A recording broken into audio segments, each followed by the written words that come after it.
morning, everybody. I hope y'all have been having a great week. And I hope y'all are less tired this morning than I am.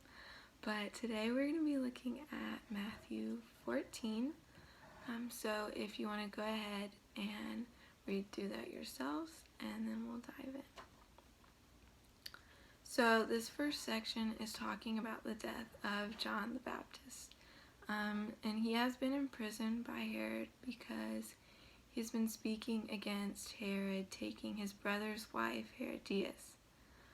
And one day, Herodias' daughter dances for Herod, and he promises her anything that she wants. And so she's influenced by her mother, but she asks for John the Baptist's head on a platter. And even though Herod had imprisoned John, he did not want to kill him. It says that he was sorry, but because of the oath that he took, he had to kill John. And then our next section, Jesus has just been told that John is dead. And he goes off to a desolate place, probably to be alone, but the crowds of people follow him, and he continues to heal him. And then this is a story that most of us have probably heard before. Jesus is feeding the 5,000. So in verse 21, we see that actually there's 5,000 men that followed him, but there's also women and children as well. So there was actually a lot more. But they followed him. Jesus has been healing people, and it gets towards the end of the day, and the people are hungry. So Jesus tells his disciples to get something to eat for all these people, and they're kind of looking around because they don't have any food. They don't have enough money to buy food, but they are able to come up with 5 loaves of bread and 2 fish. And the same story is actually in John 6, and we're told that this food came from a young boy. So these fish, they were not big fish that could feed multiple people. They were probably very small. This meal was only for one person, one boy. But it's given to Jesus, and he blesses it, and the disciples give it out. And it's not just that everyone gets a bite. Everyone eats until they are full. And even then, they collect 12 baskets of leftovers. And so this boy who gave his lunch, he had very little. And he probably didn't think that it would make much of a difference. It was only enough food for one person, but he gave it to Jesus anyway. And he used it to feed thousands of people. And this is an example of what God can do in our lives. A lot of times we probably doubt our usefulness for God. We may think that we don't know enough, we don't have enough scripture memorized, our speaking skills are not good enough. And yet, yes, we should continue to discipline ourselves and grow closer to God. But God can use us at any stage of maturity, no matter what we have.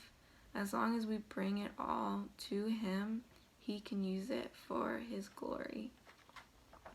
And then this next section, it's another well-known passage of Jesus walking on water. So immediately after this, the disciples go out on the water on their boat, and Jesus is up on the mountain praying. And there's very strong winds and waves, and it says it's the 4th watch of the night, which means it is between 3 a.m. and 6 a.m. And they see a man walking out on the water, and they think it's a ghost, which I think is a pretty reasonable reaction if it's after 3 a.m. But Jesus calls to his disciples and tells them that it's him. And Peter answers and he says, "Lord, if it is you, command me to come on the water." And Jesus does. So Peter walks out on the water towards Jesus. But we're told that he looks at the winds and he becomes afraid. He takes his eyes off of Jesus.